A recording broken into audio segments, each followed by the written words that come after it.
It is so close we can almost feel it. The Grand National is almost here. Delighted to say we have got Katie Walsh alongside us, who of course knows exactly what it's like to ride in the race, and we'll see what she thinks has got the right credentials this year. And we've got Joel Ross, who famously said in 2023 that Corrick Rambler's got no chance of winning a Grand National. So we'll see what he says can't win and will win in 2026.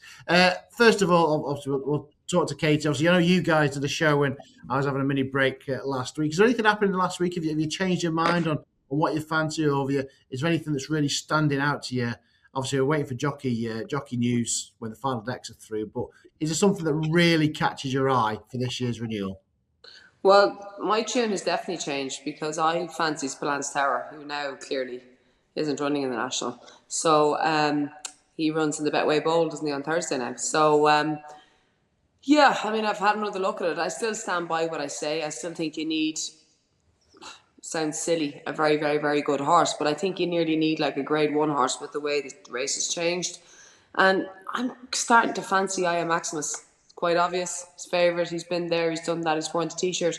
But he's a class horse. I thought he was nearly should have won 11% at Christmas time, to be honest with you. Didn't back it up at the DRF.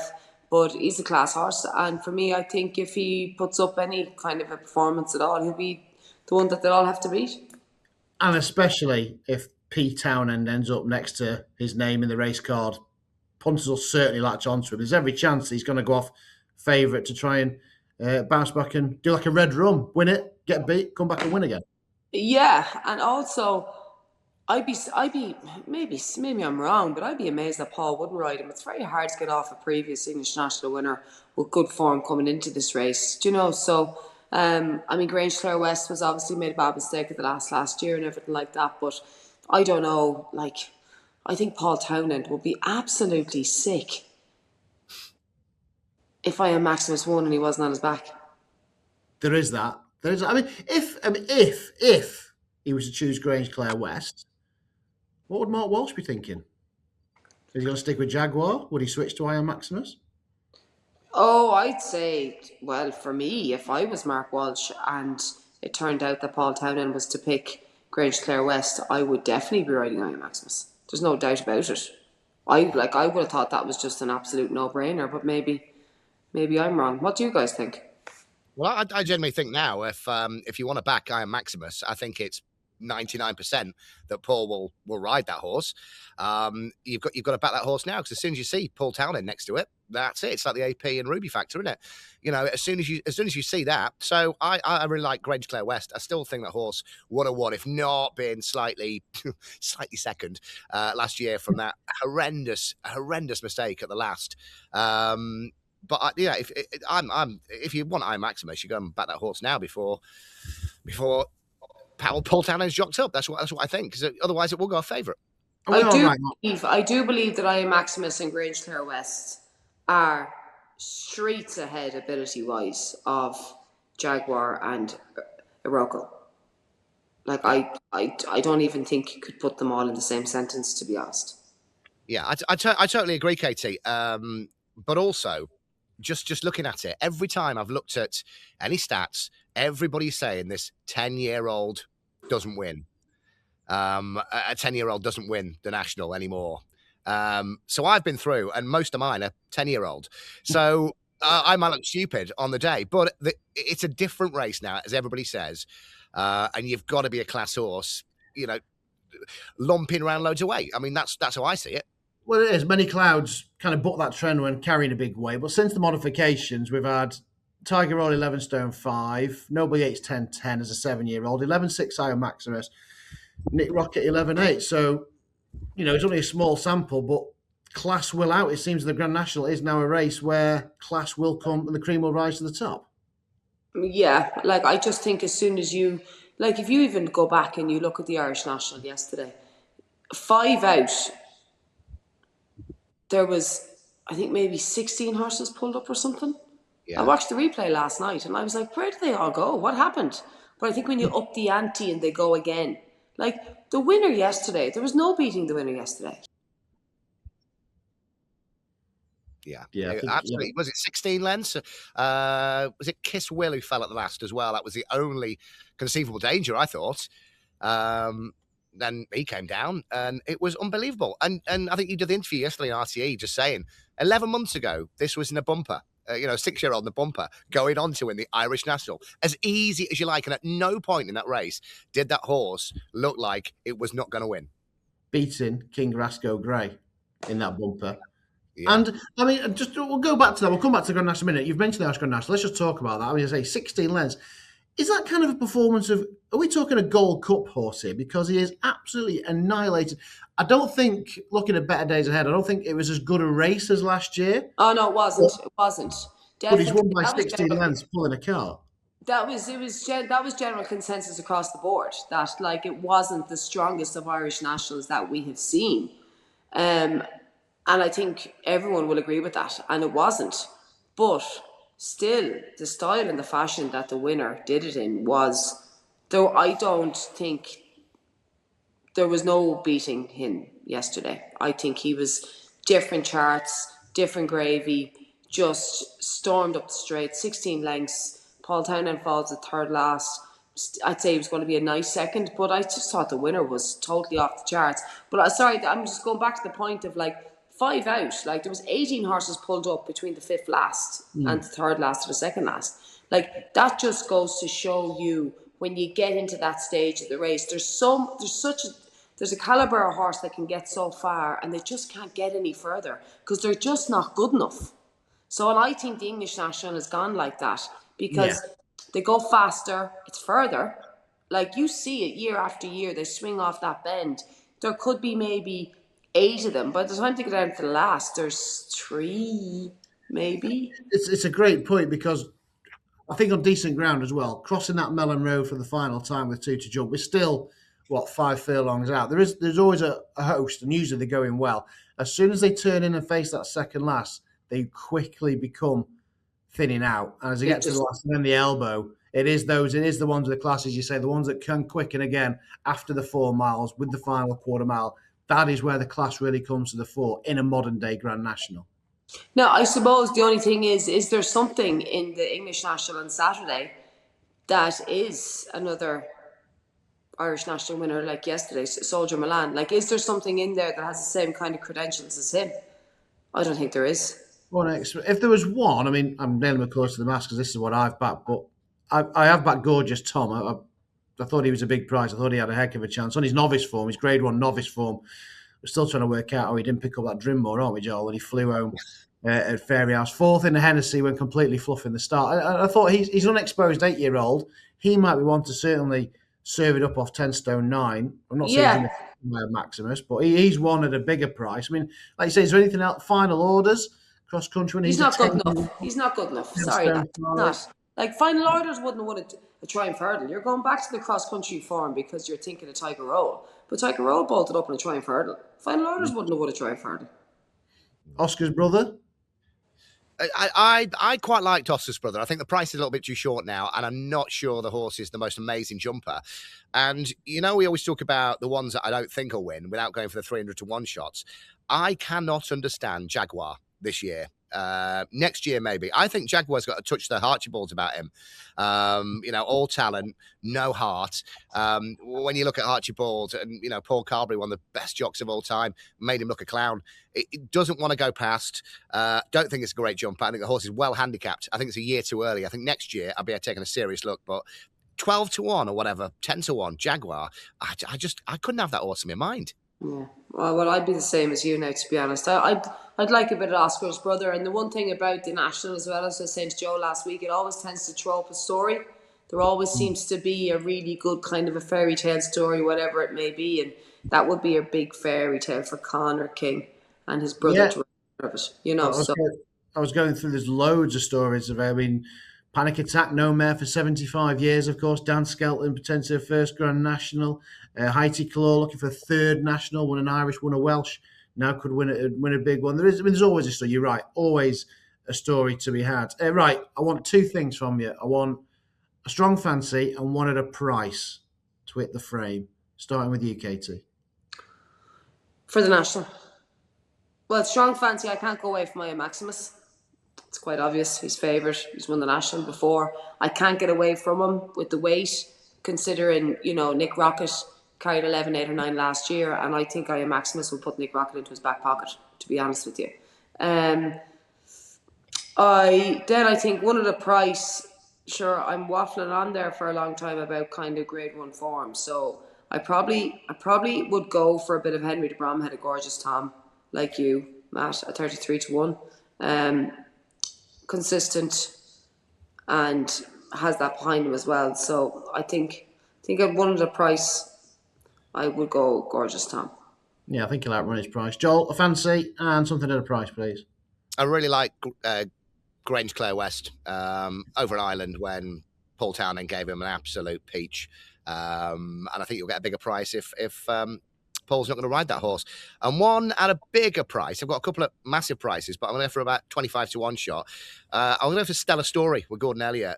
Many people thought he found his level. But I just looked at this morning, giving Grange Clare West £8, beating 14 lengths, getting £13 this time, so it's £21 better off.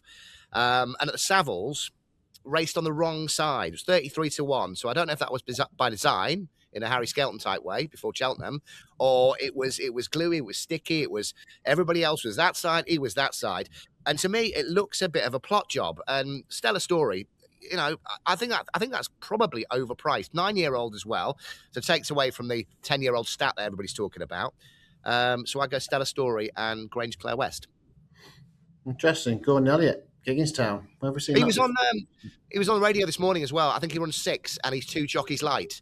So if either of you two fancy, coming out of retirement and taking one, Gordon's looking for 2 jocks. Yeah. Christ. How much overweight can it carry? Jesus. Do the 10 stone 11, yeah?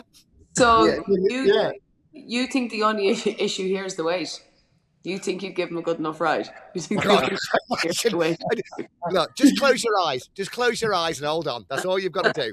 I'll have to amputate my legs to have any chance of making the weight. So, that kind of rules me out. Right, the decks are in for Thursday. Let's have a quick look. We'll just go through the grade ones very quickly. The juvenile hurdle. We've got the 2nd, 3rd, and the 4th from the Triumph hurdle. We've got Winston Jr. was 2nd in the Fred Winter. Can Selma de Vere turn that form around with Millicent and Maestro Conti, Katie?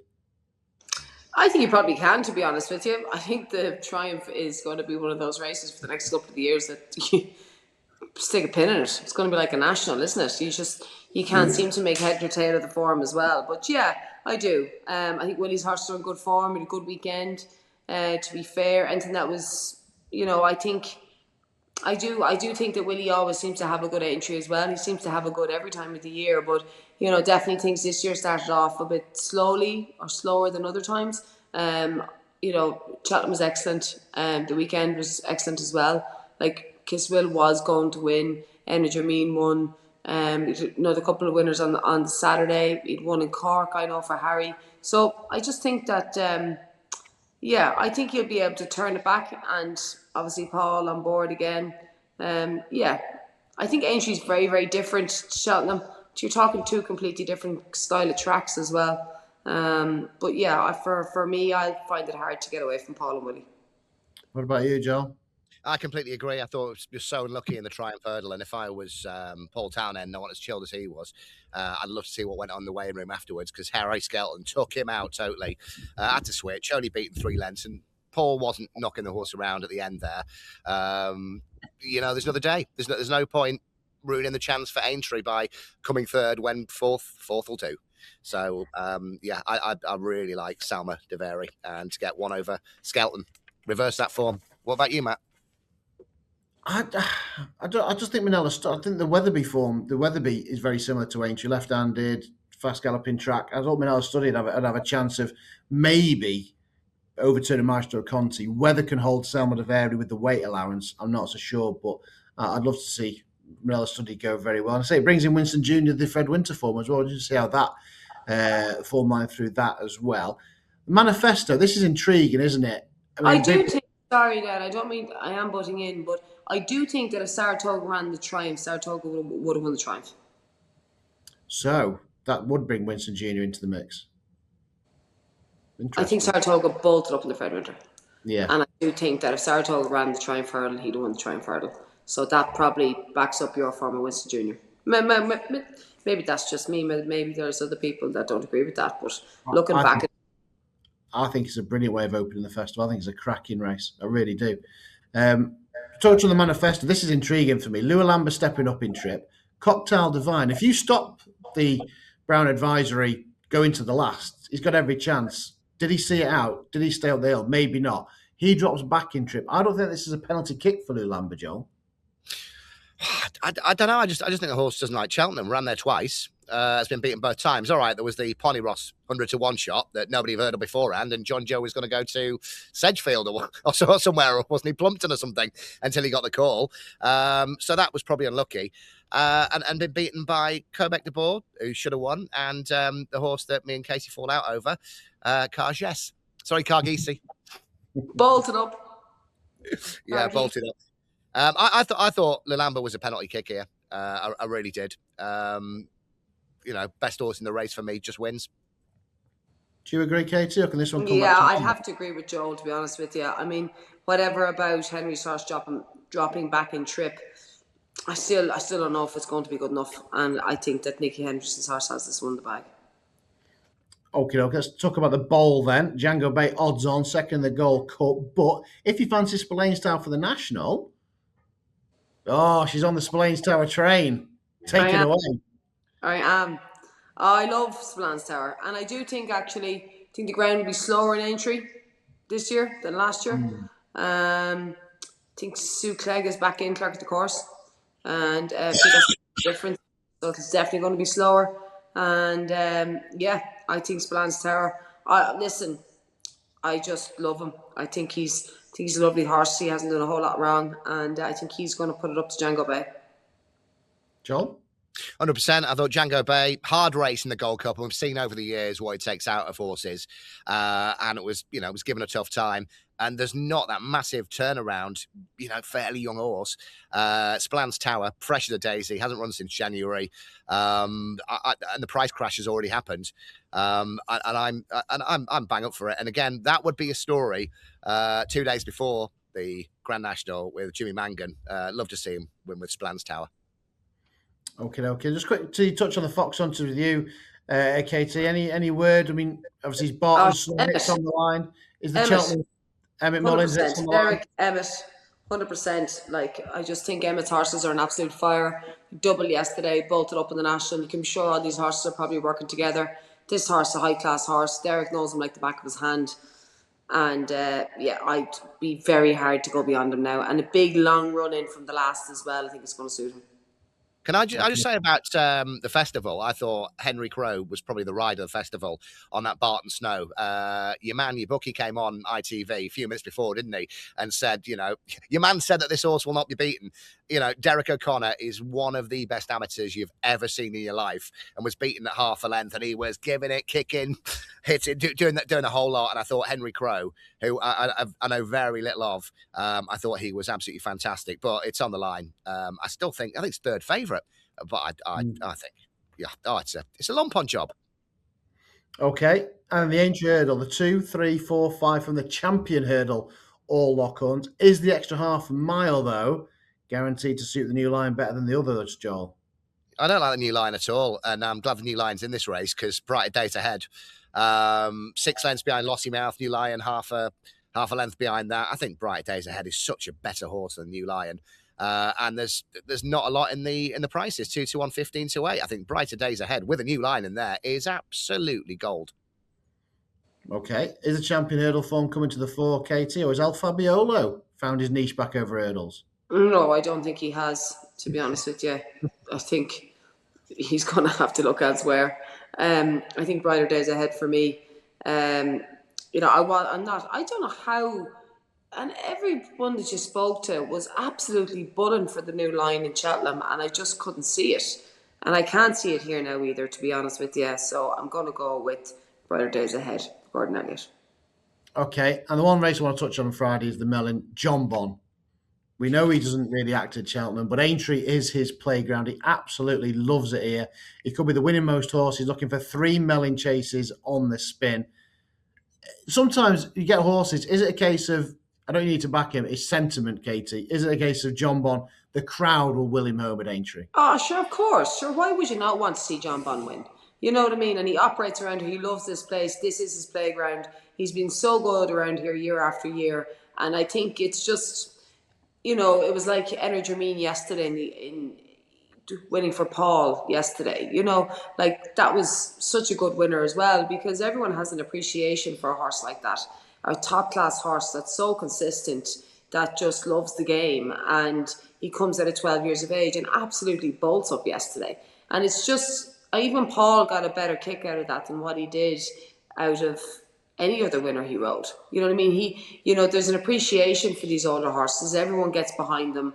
And the guys who are lucky enough to get the leg up on them year after year, but people working with them. And, as me, as a spectator, as a fan, you just love those older, consistent horses that they hold a sentimental value regardless. They grow on you over the years. And, he's just one of them. And like, he'll take the roof off the place if he happens to win. And it would be a fantastic result. You'll be there, Joel, as well. Will you be able to see by 3:30? I wouldn't have thought so.